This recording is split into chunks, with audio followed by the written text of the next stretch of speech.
I was charged with real estate fraud, which is a white collar charge, and I was ordered to report to an FCI prison, which is a higher security prison. It was confusing for me because there were two prisons in Dublin, California. My husband had to drive me from Utah.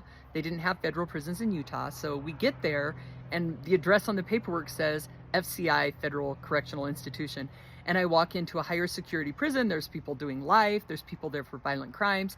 And I was confused. So I went to the counselor and I said, hey, why am I here? My charge is white collar. Why am I not at a camp? What's my security level? And they told me my security level was really low, but the government had put a management variable on me, which meant that I had to stay at the higher security prison. So I was mad about it at first.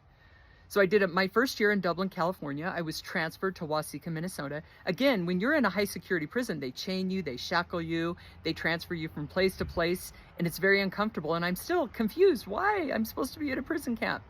Well, when I got to Waseca, Minnesota, I spent 3 years there, and the counselor called me in at the end of my sentence and she said, listen, your security level is so low, the management variable has expired, we're going to send you to a prison camp in California. So I was excited.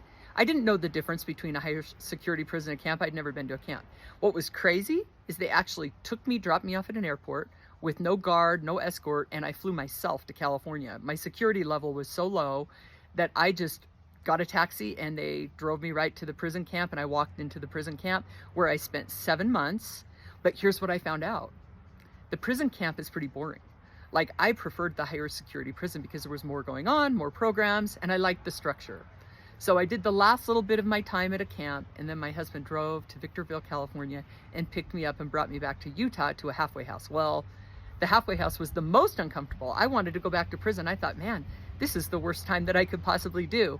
But I learned how to navigate it, and 2 months later I was home. And that's a little bit about security levels. They can do whatever they want, so just hope that you get what you're, actually you just got to make the most of what they give you, because that's the best way to do your time.